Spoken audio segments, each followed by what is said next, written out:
I live in South Central. This is South Central. Liquor stores, fast food, vacant lots. So the city planners, they get together and they figure they're going to change the name South Central to make it represent something else. So they change it to South Los Angeles. Like this is going to fix what's really going wrong in the city. This is South Los Angeles. Liquor stores, fast food, vacant lots. Just like 26.5 million other Americans, I live in a food desert. South Central Los Angeles, home of the drive-through and the drive-by. Funny thing is, the drive-throughs are killing more people than the drive-by. People are dying from curable diseases in South Central Los Angeles. For instance, the obesity rate in my neighborhood is like 5 times higher than, say, Beverly Hills, which is like probably 8-10 miles away. I got tired of seeing this happening. And I wonder, how would you feel if you had no access to healthy food? If every time you walk out your door, you see the ill effects that the present food system have on your neighborhood? I see wheelchairs bought and sold like used cars. I see dialysis centers popping up like Starbucks. And I figured this has to stop.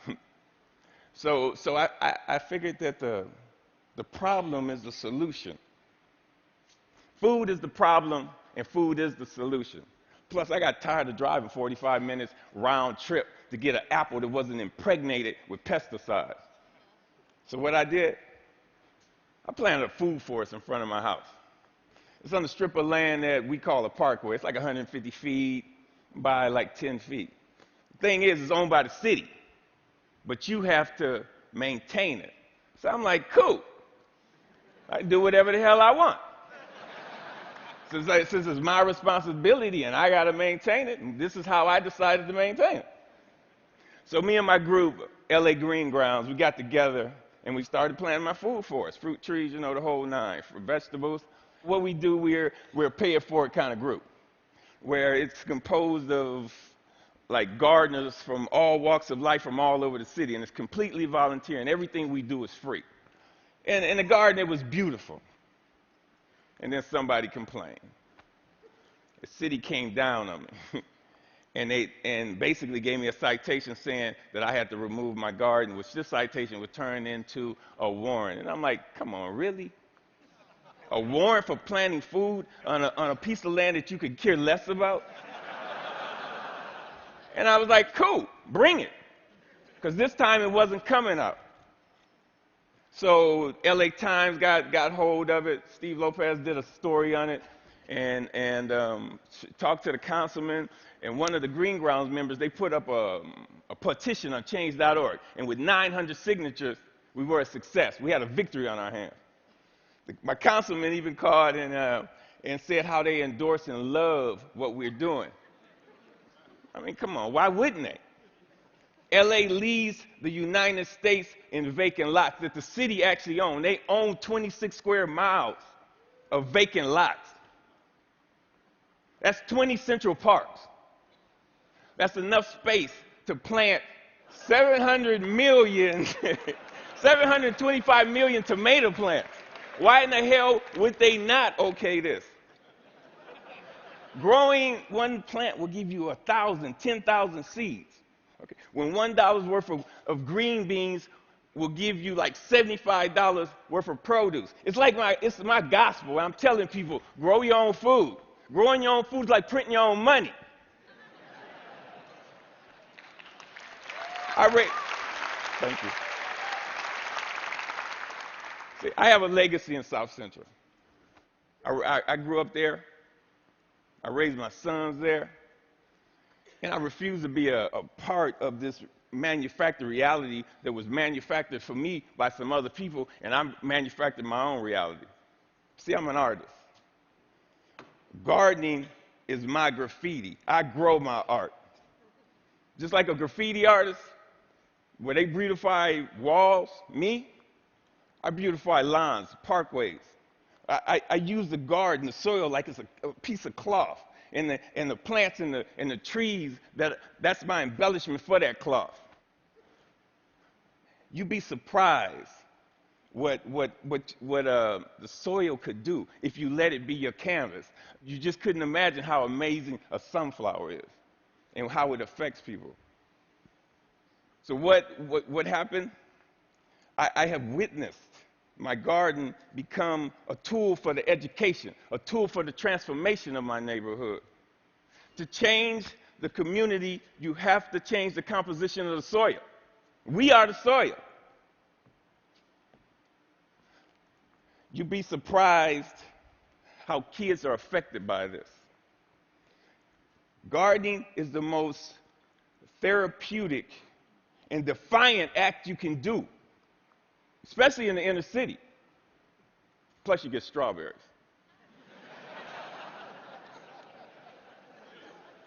I remember this time, there was this mother and a daughter came. They were. It was like 10:30 at night, and they were in my yard.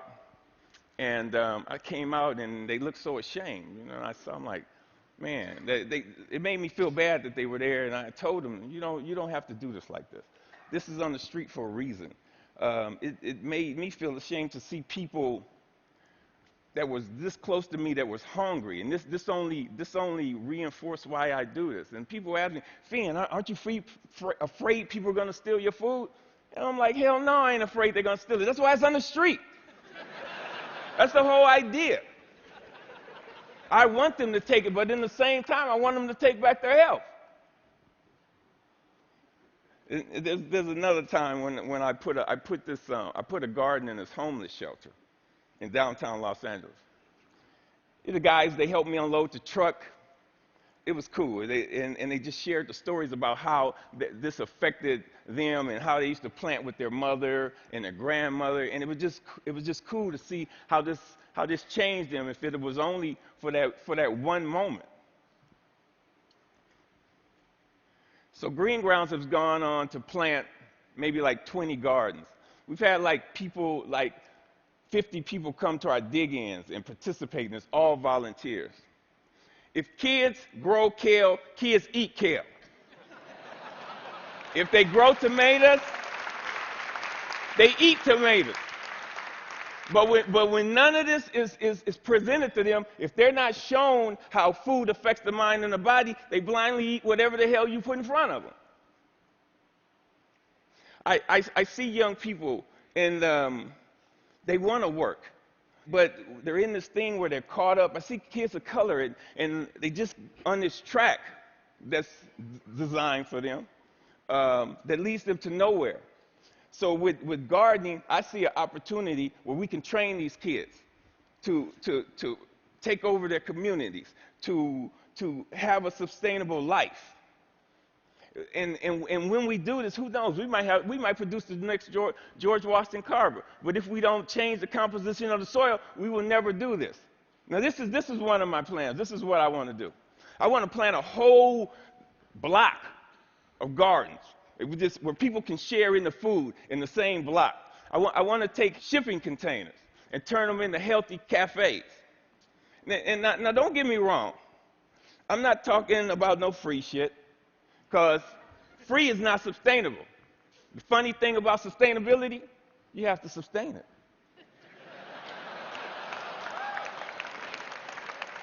What I'm talking about is putting people to work and getting kids off the street and letting them know the joy, the pride, and the honor in growing your own food.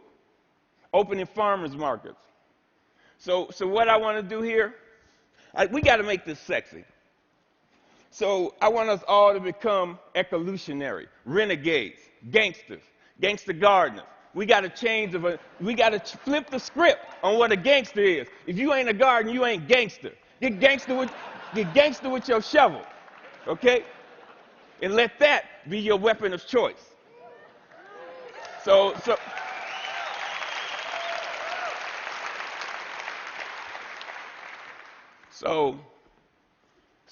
basically, if you want to meet with me, if you want to meet, don't call me. If you want to sit around in cushy chairs and have meetings where you talk about doing some shit, where you talk about doing some shit. If you want to meet with me, come to the garden with your shovel so we can plant some shit. Peace. Thank you. Thank you. Thank you. Thank you.